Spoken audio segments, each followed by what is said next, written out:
Cierra tus ojos un momentito, vamos a hacer una pequeña oración porque vamos a pasar ya directamente a la palabra y me gustaría que a partir ya de estos momentos prestáramos suma atención a lo que en esta tarde, pues en fin, el Señor tiene que decirnos y podamos recibir la palabra idónea para la vida de todos y cada uno de nosotros que estamos aquí. Él conoce tu corazón, tu necesidad, lo que estás pasando, lo que vas a pasar, todo está bajo el control del Señor, nada ocurre por casualidad.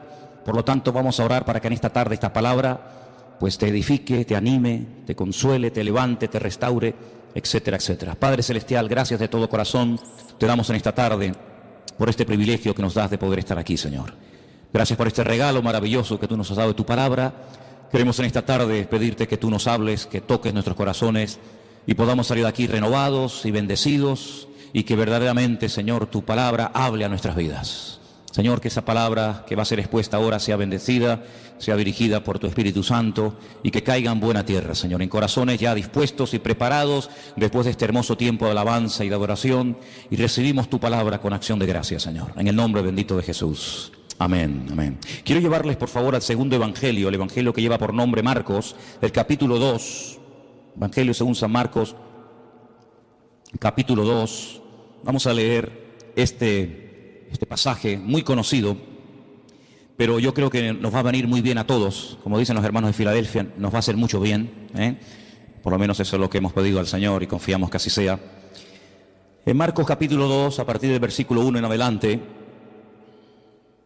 dice que Jesús entró otra vez en Capernaum. Cafer en hebreo significa pueblo, Naún es el lugar o es el nombre del profeta Naún. Así que Jesús utilizó durante algunos años de su ministerio el pueblo de Capernaum, el pueblo donde había nacido y se había criado el profeta Naún, como cuartel general. Y allí estando en Capernaum, después de algunos días, se oyó que estaba en casa. Lo más probable es que estuviera en casa de Simón Pedro, que vivía justamente allí también en esa ciudad. Y dice que inmediatamente se juntaron muchos, de manera que ya no cabían ni aún a la puerta. Les predicaba la palabra.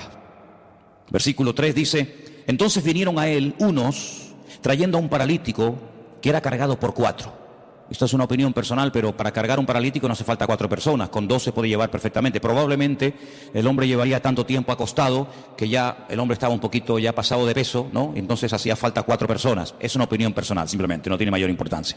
Como no podían acercarse a él a causa de la multitud, descubrieron el techo de donde estaba, eran techos de paja, de hojas de palmera, de tierra, por lo tanto era muy fácil, y haciendo una abertura bajaron el lecho en el que yacía el paralítico. Ahora comenzamos a ver cosas muy llamativas, muy interesantes. Versículo 5. Al ver Jesús la fe de ellos, ¿verdad que no habla de la fe del paralítico? En ningún momento. Habla de la fe de ellos, es decir, de los 4 que traían al paralítico, y me llama la atención que dice, al ver la fe. Luego el Señor puede ver la fe. Tal vez nosotros, seguramente no. Pero el Señor dice que cuando vio la fe de ellos, le dijo al paralítico: hijo, tus pecados te son perdonados. Estaban allí algunos de los escribas, los cuales cavilaban en sus corazones, como siempre. ¿Por qué habla este así? Blasfemias dice. ¿Quién puede perdonar pecados sino solo Dios? Conociendo luego Jesús en su espíritu que cavilaban de esta manera dentro de sí mismos, les dijo: ¿por qué caviláis así en vuestros corazones? ¿Qué es más fácil? ¿Decirle al paralítico, tus pecados te son perdonados? ¿O decirle, levántate, toma tu lecho y anda? Ustedes sabrán que es más fácil, ¿no? Si una cosa o lo otro. Pues para que sepáis que el Hijo del Hombre tiene potestad, ha recibido autoridad en la tierra para perdonar pecados, le dijo al paralítico: a ti te digo, levántate, toma tu lecho y vete a tu casa. Entonces él se levantó enseguida y tomando su lecho salió delante de todos, de manera que todos se asombraron y glorificaron a Dios diciendo: nunca hemos visto tal cosa. ¿Cuántos dicen amén? Amén. Qué bueno. Seguramente este pasaje ustedes ya lo han oído en cantidad de ocasiones, lo han leído, lo han escuchado en sermones, etcétera, etcétera. Pero en esta tarde le vamos a dar un enfoque diferente. Porque para entender ciertas y determinadas cosas que Cristo hacía y decía, hay que hacer un esfuerzo y volver a su época. cómo pensaba la gente, qué estilo de vida llevaban, cuáles eran sus tradiciones, sus leyendas, sus costumbres. Y entonces vamos a entender mucho más lo que el Señor dice en este pasaje y lo que a continuación también hace. Primeramente vemos a 4 personas que no se desaniman ante los obstáculos, personas con una iniciativa tremenda, la fe que les motiva es imparable, y cuando llegan a la casa donde está el Señor predicando, al ver que no pueden entrar, no se derrumban, no se vienen abajo, no dicen, bueno, venimos otro día, hoy hay demasiada gente, es imposible llegar hasta donde está el Maestro, mañana volvemos, sino todo lo contrario. Vemos que la fe nos motiva a seguir adelante, a pesar de los obstáculos, a pesar de las dificultades. La fe es el motor que mueve nuestra vida, nuestras acciones, nuestras palabras, nuestros pensamientos. Y esta gente sube a lo alto del terrado y dice la palabra de Dios, como hemos leído, que hacen un agujero en el techo y descienden a este hombre hasta llegar hasta donde está el Señor. Luego vemos que la fe es el ingrediente indispensable para que tú y yo no nos vengamos abajo en momentos de dificultades en la vida. La fe es el elemento indispensable y más que nunca en estos tiempos para que nuestra vida siga adelante y no se frene ante los obstáculos que van a aparecer sí o sí. Por eso una de las razones por las cuales el Señor nos dio la fe, no solamente es para que inicialmente le conociéramos y tuviéramos un encuentro y una experiencia personal con Él, sino que la fe también nos ayuda a mantenernos, no solamente a alcanzar la salvación a través de Cristo, de sus méritos, sino para que haya una vida de mantenimiento y de proceso y de acceso continuo a las bendiciones del Señor. Vemos que la fe no detuvo a esta gente, sino que la fe les ayuda a vencer obstáculos. Probablemente si no hubieran tenido fe hubieran dicho, vámonos, ¿qué hacemos aquí? Nunca nos va a atender, siempre está ocupado, siempre está rodeado de gente, incluso puede ser que hasta más necesitadas que nosotros. Sin embargo, la fe es algo maravilloso porque nos ayuda a vencer el desánimo, la indiferencia, la apatía, el bueno, otro día vengo. Por eso es fundamental que la fe que tienes, la vives, la uses, para que cuando te vengan los obstáculos que te van a venir a lo largo de tu vida, de la índole que sea, tú puedas vencer cada uno de ellos y utilizar los problemas como una especie de plataforma o de trampolín para conocer las grandezas y las maravillas del Señor en tu vida. ¿Cuántos dicen amén? Ahora vamos a pasar a las primeras palabras que el Señor Jesucristo le dirige a este hombre. Pero antes de entrar en ellas, yo quiero recordarles que aquí el jueves yo hablé acerca de un pasaje que se encuentra en el Evangelio según San Lucas, creo recordar que era el capítulo 13, donde veíamos a una mujer, no podemos decir cristiana porque no sería el término correcto, pero el término que aparece ahí es hija de Abraham, es decir, era una creyente, ¿sí? No era una pagana, una idólatra, una que pasaba por la calle y entró a ver qué pasaba allí, sino era una mujer judía, una mujer que había sido criada en la ley de Moisés, en las costumbres del pueblo de Israel. Y dice que durante 18 años había tenido que soportar, había tenido, digamos, entre comillas, que resignarse a la cruda realidad de que a pesar de su fidelidad a la sinagoga, a pesar de su conocimiento de la Escritura, dice la Escritura que ella no se podía enderezar de ninguna manera. El principal de la sinagoga aparentemente ni le prestaba atención. La religión de la época aparentemente no le había servido de nada. Ella oía y asistía a la sinagoga, pero entraba y salía durante 18 años y siempre estaba igual, y yo me atrevería a decir que hasta en algunos casos, hasta peor. Sin embargo, dice la Biblia que ese día el Señor la vio, y cuando la vio, la sacó de aquellas cortinas, de aquellas celosías, ¿verdad?, donde ya explicamos que se ponían las mujeres en aquella época y se siguen poniendo hasta el día de hoy. Y entonces dice algo increíble, le dice: mujer, eres libre de tu enfermedad. Porque dice que tenía espíritu de, y quiero aclarar, y ya lo aclaramos el jueves, que no tenía un demonio, no tenía un espíritu viviendo dentro de ella, sino que tenía una inclinación, tenía espíritu de enfermedad. Y el Señor tuvo que desatarla espiritualmente hablando, no estaba poseída, estaba atada espiritualmente hablando, que son dos cosas distintas. Y dice la Biblia: yo he hecho hoy en el mundo espiritual lo que ustedes hacen todos los días cuando desatan a vuestras bestias, a vuestros mulos, ovejas, camellos o lo que sea, y lo lleváis a beber y luego volvéis, y cuando lo traéis lo volvéis a atar. Luego lo mismo que vosotros hacéis en lo físico, yo lo acabo de hacer en lo espiritual en esta mujer. Y la evidencia de que ahora está desatada, la evidencia de que ahora es libre, es que se puede enderezar. Ella se enderezó y comenzó a glorificar al Señor. Y vimos el día jueves cómo hay ataduras espirituales que se manifiestan entre comillas, enfermedades o en deformidades o en problemas de tipo físico. Esta mujer no tenía problemas de artrosis. Esta mujer no tenía la columna torcida, no tenía una escoliosis. Esta mujer tenía un problema de tipo espiritual que se manifestaba y se podía ver, se hacía visible por una curvatura exagerada. Y dice Lucas, que es el médico, que bajo ninguna manera esta mujer se podía enderezar.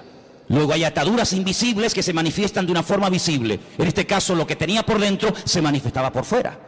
Pero en esta porción, en este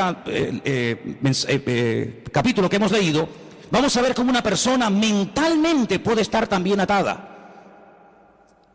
En aquellos días, la filosofía de vida era la siguiente: enfermedad, persona enferma, significa que esa persona está en pecado. Porque si no estuviera cometiendo un pecado, la enfermedad no podría tener ningún lugar, ninguna cabida en la vida de esa persona. Fijaros hasta dónde se llegaba. Claro que antes de la caída del hombre, la enfermedad no existía. La enfermedad vino a consecuencia de la desobediencia, de la rebelión del hombre. Pero no necesariamente toda persona creyente en la actualidad que está enferma necesariamente está cometiendo un pecado. Porque esa filosofía de vida lo único que trae es condenación. Y donde hay condenación, Dios no está, porque Dios nos libra de toda condenación. Por lo tanto, en aquellos tiempos, cuando una persona estaba sana, casi rayaba el orgullo, porque decía: estoy sano porque soy justo, porque diezmo, porque oro, porque ayuno, porque soy buena persona, pero no tanto porque Dios tiene misericordia de mi vida y me da salud, sino porque yo por mis méritos casi he llegado a merecerme la salud que tengo. Por el contrario, cuando una persona estaba enferma, automáticamente se le señalaba con el dedo y se decía: ¿ves? Este hombre tiene que estar cometiendo un pecado terrible en su vida y Dios está enfadado con él, y la forma de manifestar que está enfadado es mandándole una enfermedad. Ahora podéis entender el pasaje de Juan capítulo 9, lo habéis leído, ¿verdad? Donde dice la Biblia que los discípulos pasan por un camino y se encuentran a un hombre que es ciego. Y la pregunta que le hacen los discípulos al Señor, ¿cuál es? Señor, ¿quién pecó? ¿Este o sus padres para que este hombre haya nacido así? ¿Os dais cuenta cómo ellos toda enfermedad que la persona estuviera pasando en ese momento la relacionaban directamente, causa y efecto, con un pecado que la persona estaba cometiendo? Los rabinos decían en aquella época que hasta que todos los pecados de la persona no fueran perdonados, nunca podría ser libre de cualquier enfermedad que tuviera. Ahora, con esta información, volvamos al pasaje. El hombre lo descuelgan por el techo y cuando lo presentan delante del Señor, el Señor en ese momento, aunque lo pueda hacer y ahora lo veremos, en ese momento no dice: hijo, a ti te digo yo tus pecados. Eso no está diciendo el Señor. Eso es lo que muchas veces se ha dicho. Eso es lo que muchas veces se ha predicado, que en ese momento el Señor Jesucristo le está perdonando los pecados al hombre. Pero es que eso no dice la Escritura. Lo que la Escritura dice es lo siguiente: al ver Jesús la fe de ellos, versículo 5, le dijo al paralítico: hijo, que tus pecados ya han sido perdonados. No es que yo en este momento te los perdono, ¿me entendéis? Hijo, que estás siendo esclavo de una mala información, de una mala enseñanza que te han dado, y yo te digo que tus pecados ya han sido perdonados. Claro, automáticamente los que estaban allí, parece que había venido como una especie de un comando, ¿no?, del Sanedrín de Jerusalén para pillar al Señor siempre en el más mínimo fallo. Automáticamente comienzan a cavilar y tenían razón. Solamente Dios puede perdonar pecados, nadie puede perdonar los pecados. Pero si os dais cuenta, Jesús no está diciendo en ese momento: a ti yo te perdono los pecados, sino que le transmite la información del Padre diciéndole: hijo, que tus pecados ya han sido perdonados. Por lo tanto, esta enfermedad no es consecuencia directa de un pecado que no ha sido perdonado en tu vida. Fijaros hasta qué punto esto estaba interiorizado, enraizado en la cultura de la época, que si ustedes vienen conmigo un momentito al Antiguo Testamento, a 2 de Samuel capítulo 12, ahora vamos a volver aquí, pero en 2 de Samuel capítulo 12, cuando el profeta Natán llega al palacio del rey David a decirle, a amonestarle acerca del pecado que ha estado cometiendo, si ustedes leen todo el capítulo 12, no nos da tiempo de leerlo ahora, pero leerlo por favor al llegar a casa, 2 de Samuel capítulo 12, en el versículo 13, cuando el profeta Natán le amonesta al rey David, él dice en el versículo 13, entonces David le dice al profeta Natán: he pecado contra el Señor, he pecado contra Dios. Pero Natán le dijo: pero también el Señor ha redimido tu pecado. ¿Y qué añade? No morirás. Es decir, la consecuencia de que Dios te ha perdonado es que no has muerto. Porque si hubieras muerto, es la evidencia de que Dios no te perdonó. Fijaros la profundidad de esto, hermanos. Dios te ha perdonado. Sí, ya, porque tú lo digas. No. ¿Sabes por qué te ha perdonado? ¿Sabes por qué puedes estar plenamente convencido 100% de que Dios te ha perdonado a pesar de la que has liado? ¿Cuál? Que no morirás. Ay, amigo. Ahora cuando vamos al Nuevo Testamento y nos encontramos con esta historia que estamos analizando en esta tarde, nos encontramos que el Señor Jesucristo le dice a este pobre hombre, a este pobre paralítico: tus pecados han sido perdonados. Por lo tanto, no tienes que estar atado mentalmente. Aquella estaba atada espiritualmente. Este tiene ataduras mentales porque cree que su enfermedad es una consecuencia de un pecado que está cometiendo. Por lo tanto, el hombre ni siquiera se atreve a dirigirle ni una sola palabra al Señor. No le pide nada, ni clemencia, ni misericordia, ni nada. Porque la evidencia, según su mente, de que el Señor está enfadado conmigo, es que me tiene aquí postrado en esta cama. Nada más lejos de la realidad. Mira, aquí tenemos un versículo que lo hemos citado millones de veces. Y el versículo es muy fácil y muy fácil de entender. Conoceréis la verdad y la verdad os hará libres. Dele la vuelta al texto. En vez de creer en la verdad que trae libertad a tu vida, cree en una mentira y serás la persona más esclava y la persona más deprimida y la persona más amargada de todo el planeta Tierra. Porque así como la verdad liberta, la mentira esclaviza y ata. Este hombre estaba atado mentalmente. Claro, ¿qué rabino le iba a decir en su época? Tus pecados han sido perdonados. Pero si han sido perdonados, ¿por qué sigo enfermo? Bueno, ¿cuál es la evidencia? ¿Cuál es la evidencia? Porque claro, decirle, oye, que Dios es un Dios de perdón, es un Dios de misericordia, que tus pecados han sido perdonados, eso no cuesta nada. Por eso el Señor lanza la pregunta. Aquí hay un mensaje en dos direcciones. Primero hacia el paralítico y también hacia los escribas y fariseos que están allí cuestionando la credibilidad de dichas palabras.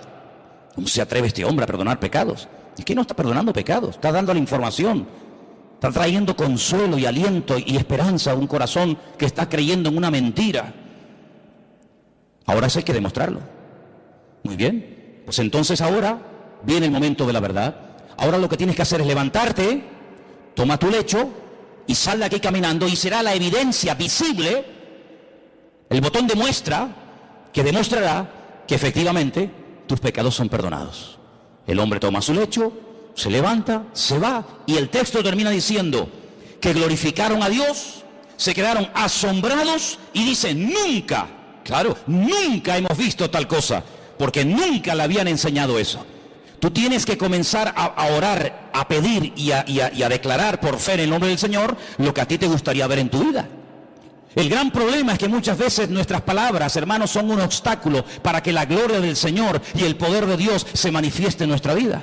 ¿Quieres ver bendición? Habla bendición, siembra tomates si quieres cosechar tomates. ¿Quieres cosechar patatas? Pues no siembres tomates, tienes que cosechar patatas. Y en el sentido espiritual pasa exactamente lo mismo. ¿Quieres ver bendición en tu vida? Levántate por la mañana, el Señor es mi luz y mi salvación, ¿de quién temeré? Aunque un ejército acampe contra mí, no temerá mi corazón. El Señor está conmigo, Él es mi poderoso gigante, Él es mi pastor, Él me va a abrir puertas, Él me va a sanar, Él me va a bendecir. Y estamos sembrando fe, y el que siembra fe, recoge fe. ¿Cuántos dicen amén? Por lo tanto, amados hermanos, tengamos mucho cuidado, no solamente con nuestras palabras, sino con nuestras actitudes y también, como no, con nuestros pensamientos. Porque mucha gente en aquellos tiempos era personas atadas mental, física y espiritualmente porque habían creído en las mentiras que muchas veces los hombres habían enseñado y se habían arraigado de tal manera en la forma de vida, en la cultura de la época, que la gente era esclava, no porque Dios estaba enfadado con ellos, sino porque ellos mismos se habían atado al creer en mentiras. ¿Habéis prestado atención a la lectura de esta tarde? ¿Sí o no? Jesús se va a otra población, a Nazaret. Coge el pergamino, el rollo del profeta Isaías. ¿Y qué dice? Yo he venido, ¿para qué? Para darle vista a los ciegos. Yo he venido a sanar y a curar a los quebrantados de corazón, a traer libertad a los oprimidos. En otras palabras, a traer esperanza, que ya bastante condenación y bastante amargura tenéis encima. Sin embargo, el Señor vino a darnos libertad de todas nuestras miserias, de todas nuestras pobrezas y de todos nuestros pecados. No es que el Señor anule la ley del Antiguo Testamento, pero el Señor viene a ofrecer la imagen de la misericordia del Señor, que nadie la estaba dando en aquellos tiempos. ¿Os acordáis cuando el Señor le habla tremendamente duro a los escribas y fariseos en Mateo capítulo 23? Si diezmáis esto, diezmáis lo otro, oráis, recorréis tierra y mar para ganar un prosélito y hacéis, pero os habéis olvidado de lo más importante, misericordia quiero y no sacrificio. Sois capaces de hacer sacrificios, de caminar, de sudar, de patear por aquí, subir montañas, hablar con este, hablar con el otro, de ayunar días y días, de diezmar las semillas, de colar esto, de colar lo otro. Y lo más importante que es la misericordia, Pero ¿cómo van a aplicar misericordia si ellos no conocen a un Dios de misericordia? Hay gente, no sé qué concepto de Dios tiene, pero el concepto que tenemos que tener en el día de hoy de nuestro Dios es que nuestro Dios es un Dios de amor y para siempre su fidelidad, y es un Dios misericordioso. ¿Cuántos dicen amén? No es que pasa por alto el pecado, pero es un Dios que quiere perdonar, se goza en perdonar. Ahora, la Biblia nos enseña que cuando, por ejemplo, el rey David pecó y desobedeció contra el Señor, ya no mataba en la proporción en la que lo hacía al principio, sino que ya obtenía victorias, pero no en la medida que las hacía al principio. Ya mataba de 1000 en 1000, en vez de 10.000 en 10.000 como al principio. Es decir, hubo un decrecimiento, menguó en la gracia del Señor en su vida. Necesitaba una restauración interior. Y entonces, ¿cómo le vino esa restauración? Bueno, yo siempre he dicho que sin confrontación no se produce un cambio interior. Tiene que haber un momento en el que el Señor nos confronta. El Señor señala y dice: tu pecado, tu problema es este. En ese momento tenemos dos opciones: optar por el camino del medio, hacernos el loco como que no hemos hecho nada malo; optar por un camino que consiste en amargarme, en deprimirme, en condenarme; o escoger el camino correcto y verdadero, que es el de la misericordia del Señor. Y yo quiero decirles en esta tarde que por muy bajo que podamos caer en la vida, después de conocer al Señor, por muy lejos que nos hayamos podido separar de su presencia y de sus caminos, el Señor no ha cambiado ni menguado su amor y su misericordia, sino que Él nos sigue llamando y nos sigue amando igual o más que el primer día. A ti te digo que Dios te ha perdonado los pecados, y la evidencia de que Dios no está enojado contigo, la evidencia de que Dios no está enfadado contigo, es que si quieres te puede levantar ahora, pero ya ni lo intentaba. Ya se había resignado a vivir toda la vida bajo ese peso, dependiendo de que lo llevaran o lo trajeran las personas. Sin embargo, amados hermanos, tú no tienes que depender de nada ni de nadie para caminar, para sentirte libre, sino que tu libertad no depende del hombre, tu libertad depende de la obra que Cristo ha hecho por ti en la cruz del Calvario. ¿Cuántos dicen amén? Dale un fuerte aplauso al Señor en esta tarde. Dile: gracias porque tú me perdonas. Aleluya. Amén. Hay un versículo en San Juan capítulo 5 que quiero leer, San Juan capítulo 5, versículo 22, donde vemos que el Padre delegó en el Hijo plenos poderes para perdonar pecados y para cualquier cosa. Y quiero que lo leamos, porque no quiero que penséis que estoy tratando de decir que Jesús no tenía autoridad para perdonar pecados. No estoy diciendo eso. De hecho, el versículo que vamos a leer ahora nos demuestra que el Padre delegó, dice: este es mi Hijo amado en el cual delego, en el cual deposito toda mi confianza. Juan capítulo 5, verso 22 dice: porque el Padre a nadie juzga. Pero sigue diciendo el versículo: sino que todo el juicio, ¿qué dice? Se lo dio al Hijo.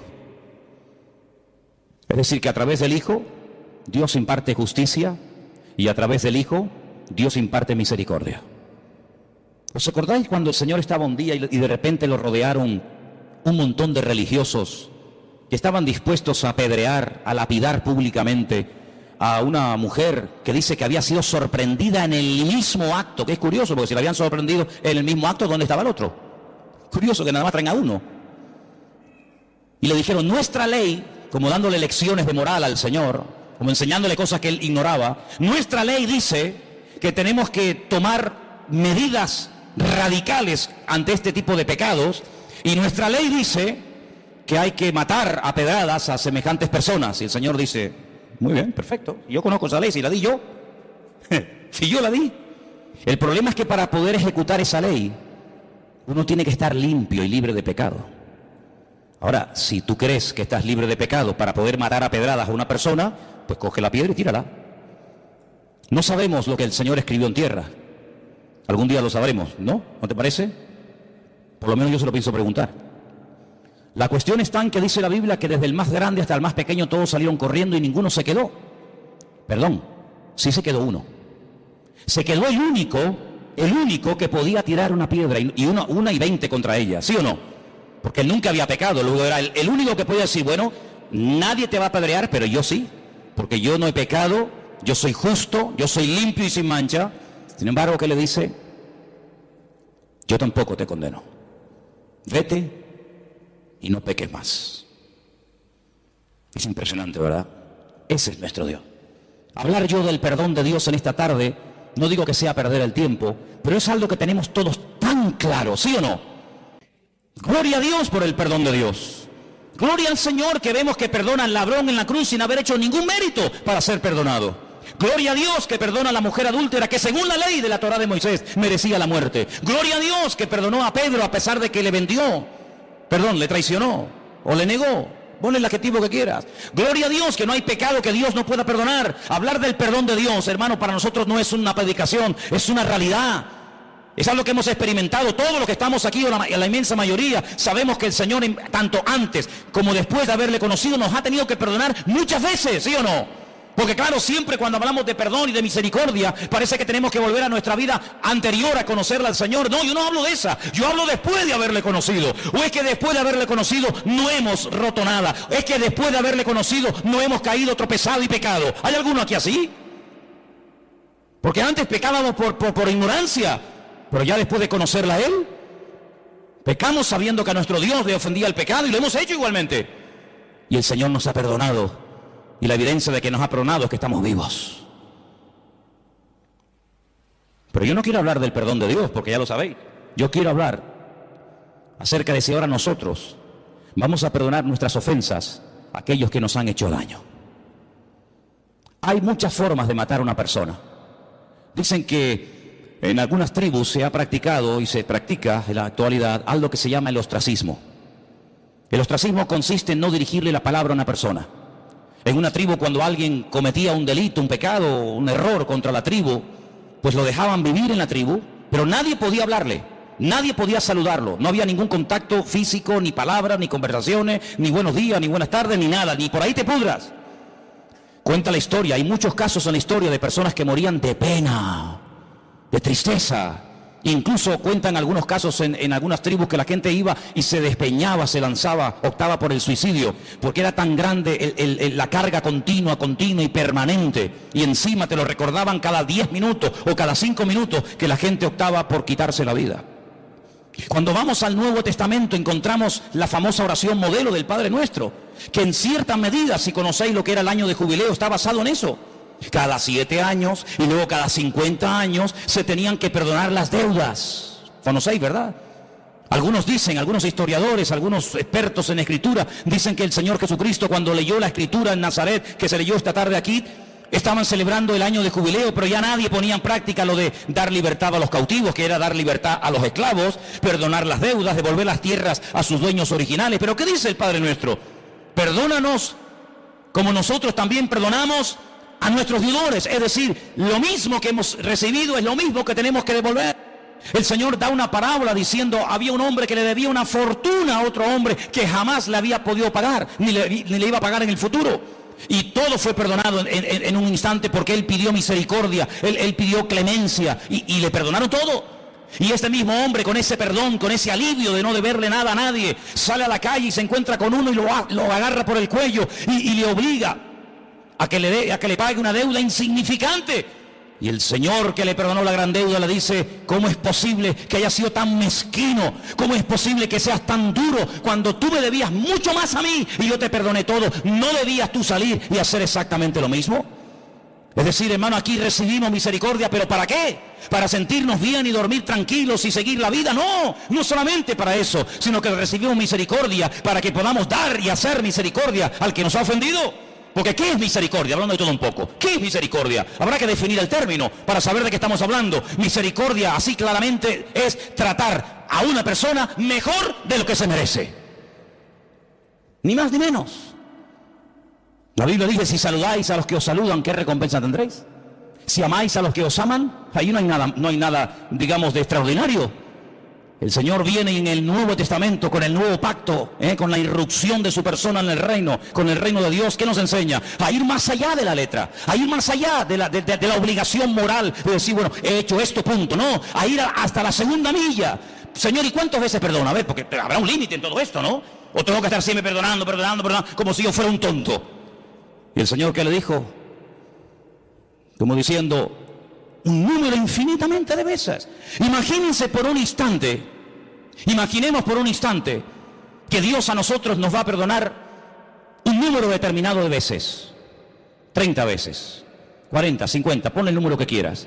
Al llegar a ese número, toda ofensa, todo pecado, toda caída, todo tropiezo, todo mal pensamiento, toda mala palabra, toda mala acción no puede quedar perdonado porque ya ha llegado el cupo, ya ha completado el cupo. ¿Se imaginan lo terrible que tendría que ser vivir la vida cristiana con esa presión, con esa amargura, como este hombre?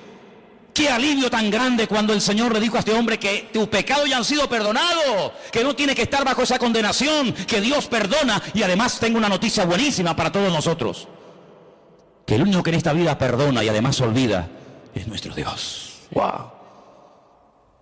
Perdona y olvida.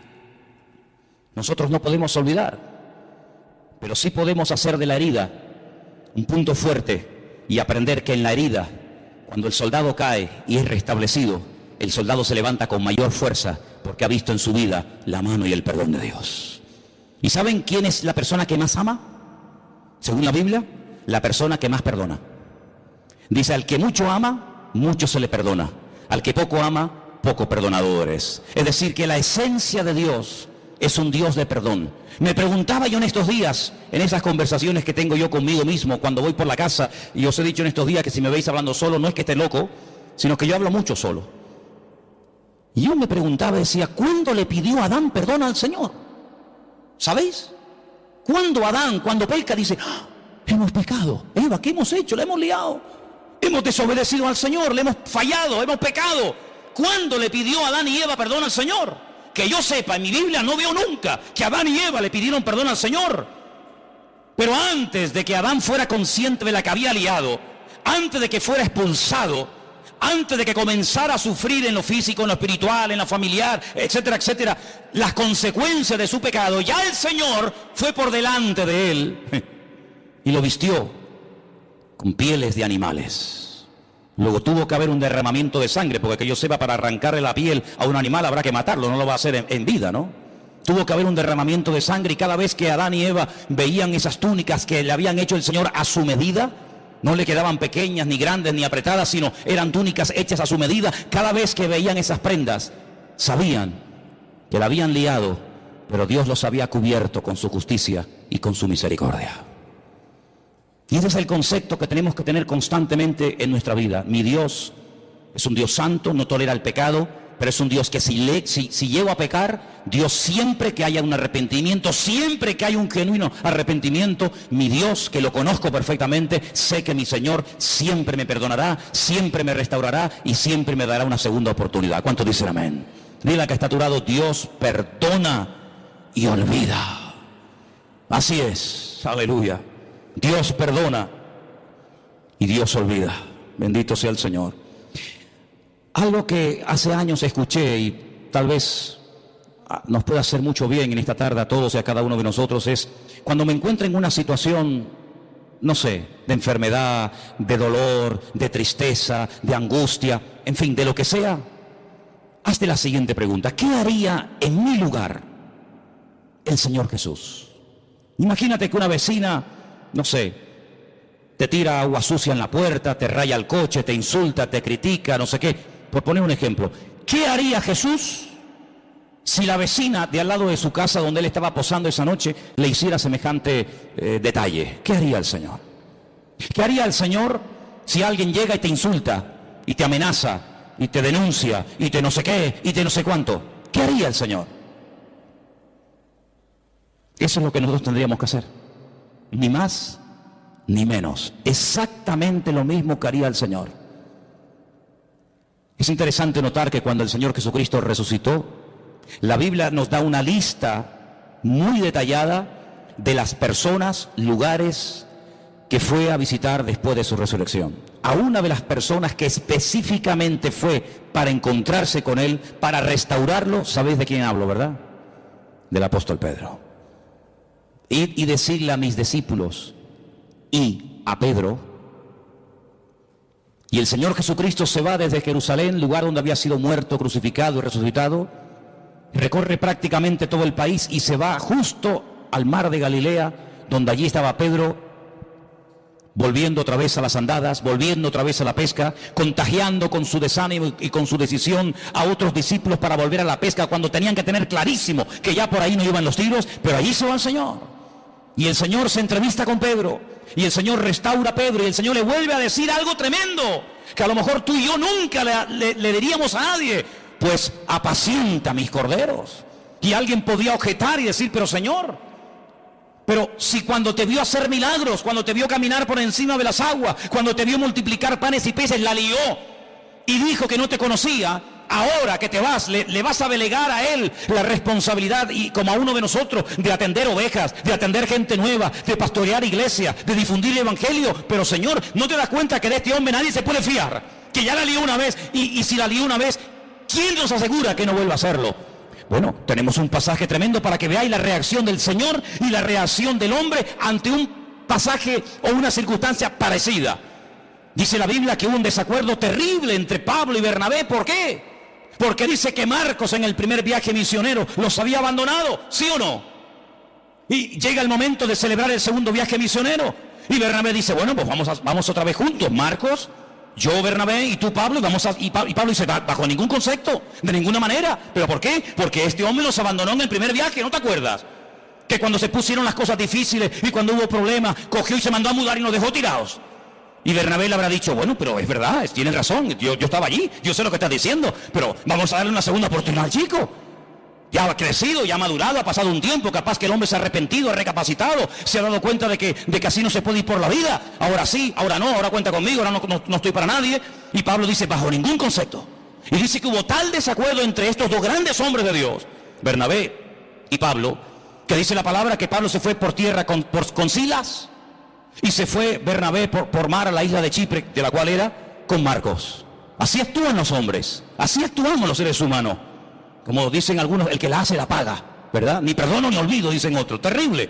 Sin embargo, el Señor Jesucristo llega a Galilea y podía haberse reunido con Juan, con Santiago, con Tomás, con Felipe, etcétera, y decir: bueno, Pedro, tú me dijiste que no me conocías, tú blasfemaste, tú dijiste que no querías saber nada de mí, por lo tanto, déjanos en paz, vete con lo tuyo, que yo tengo a mi gremio. No, yo quiero volver a incorporarte, yo quiero volver a integrarte y quiero volver a confiar en ti. De hecho, te lo digo: apacienta mis corderos, apacienta mis ovejas. Y ese es nuestro Dios, ese es nuestro Señor Jesucristo, ese es nuestro Dios, un Dios de misericordia, un Dios que nos ha perdonado, pero no para que, como dije antes, podamos dormir tranquilos y decir: ay, qué bueno, ya mis pecados están todos. Pero no solamente para eso, sino para enseñarte un modelo, para enseñarte un nuevo estilo de vida y para decirte: lo que has aprendido y recibido es exactamente lo mismo que tienes que enseñar y transmitir a toda persona que a lo largo de la vida te ofendan. Porque dicho sea de paso, cuando alguien te ofende es porque Dios le permitió que te ofendiera.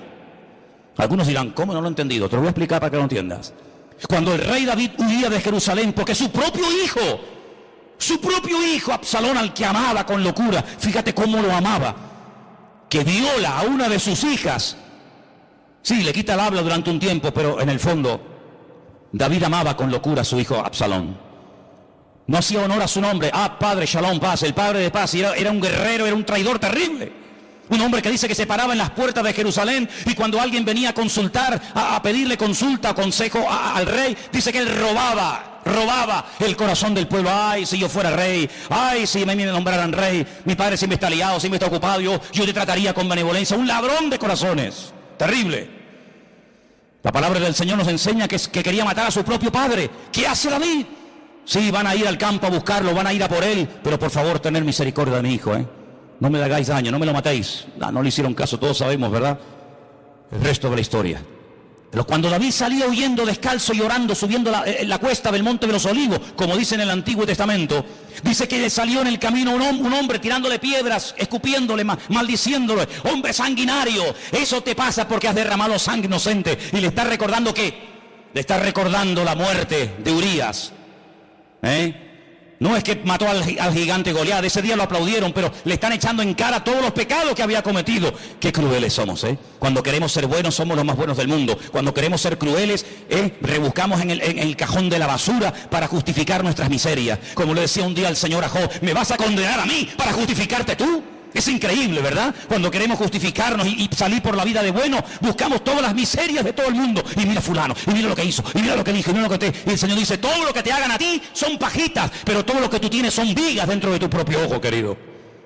Y dice la Biblia que cuando aquel hombre comenzó a maldecir, a tirar piedras contra el rey David, un soldado le dijo, mi señor, ¿me das permiso para que vaya y arremeta contra ese hombre y lo mate y lo deje seco en el sitio? Y le dijo, no levantes la mano contra él, porque si me está hoy maldiciendo y me está tirando piedras y se está portando así de mal conmigo, es porque mi Dios se lo ha permitido.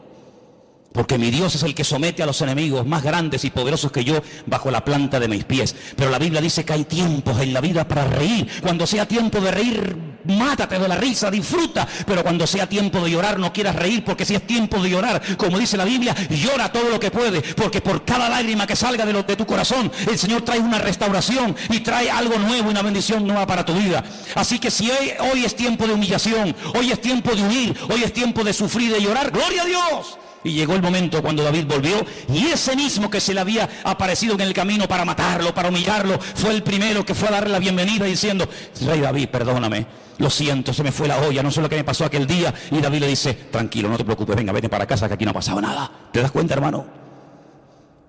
Esto no es fácil, esto no se aprende tocando un botón ni leyendo un libro. Esto es una lección que tendremos toda la vida para aprenderla. Pero cuanto antes la aprendamos, antes vamos a crecer y antes vamos a madurar. Y estamos viviendo en unos tiempos donde Dios está poniendo a prueba el corazón de los hijos de Dios. Apocalipsis capítulo 3 dice que por cuanto hemos sido fieles y no hemos negado su palabra, el Señor nos guardará de la hora de prueba. Escuchen bien, de la hora de prueba que ha de venir sobre todos los habitantes de la tierra. Y dice por ahí otro texto, y lo conocéis, que el juicio tiene que comenzar primeramente, ¿por dónde? Por la casa de Dios. Dios tiene que comenzar a limpiar nuestras miserias. ¿Hay alguien aquí que pueda levantar su mano y decir, yo nunca he tenido problemas con la pornografía, yo nunca he tenido problemas con la crítica, yo nunca he tenido problemas con la soberbia, Por favor, cuerpo a tierra todo el mundo. No hay ninguno de los que estamos aquí esta tarde que pueda levantar la mano diciendo yo soy justo y jamás en mi vida por mi mente ha pasado ningún mal pensamiento, ninguna mala palabra, ninguna mala actitud. Increíble, nuestras miserias son terribles. Si no fuera por la misericordia del Señor no tendríamos ningún derecho de estar tú y yo esta tarde en este lugar, pero es la misericordia de Dios, no son nuestros méritos, no es nuestro conocimiento, no es nuestra experiencia, no es nada, sino es el amor de Dios el que nos permite estar aquí, a ti y a mí. Y si no fuera por el amor de Dios, nos barrería un plumazo a todos y a cada uno de nosotros. Por lo tanto, amados hermanos, vamos a aplicar lo que el Señor aplicó en nuestra vida, que nos hizo tanto bien, y fue perdonarnos y aceptarnos tal y como somos. ¿Y cuándo viene el cambio? Pues poco a poco, o hemos cambiado ya radicalmente, ya no hay nada en nuestra vida. Todavía hay cosas que tienen que ser superadas y cambiadas. Pero hoy el Señor nos recuerda lo mismo que le dijo a aquel pobre paralítico que estaba atado psicológicamente. Hijo, que tus pecados ya han sido perdonados. Y cuando te levantes mañana por la mañana, o te vayas a dormir esta noche, o vayas conduciendo a tu casa, o me da igual a donde vayas, recuérdate siempre que todos y cada uno de los pecados que cometimos delante del Señor, siempre y cuando hubo un genuino arrepentimiento, y le confesamos nuestros pecados a Él, dice la Biblia, Él es fiel y justo. Él es fiel y justo para perdonarnos de todo pecado. Y la sangre de Jesucristo, su Hijo amado, nos limpia de todo pecado. ¿Cuántos dicen amén? Cierra tus ojos ahí donde estás. Un mensaje clarísimo, sencillo y directo. ¿Para qué? Para que entendamos que Dios no está enfadado contigo. Para que entendamos que Dios es un Dios de amor. ¿Sabes contra quién se enfadó? ¿Sabes a quién abandonó? ¿Sabes sobrecargó tu pecado y el mío, el Señor, el Dios Todopoderoso? Sobre su Hijo Jesucristo. Con Él se ensañó. Dios mío, ¿por qué me has desamparado? Contra Él el Padre se ensañó, lo dejó solo en la cruz.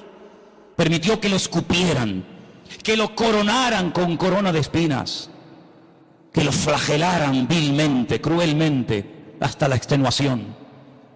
que lo clavaran de pies y de manos, que se creyera más solo que la una. Cuando los miles y miles de enfermos, cojos, mudos, paralíticos, ciegos, endemoniados, ninguno salió en su defensa. Cuando iban a llevar a los crucificados al madero, iba delante una persona con un pequeño cartel, una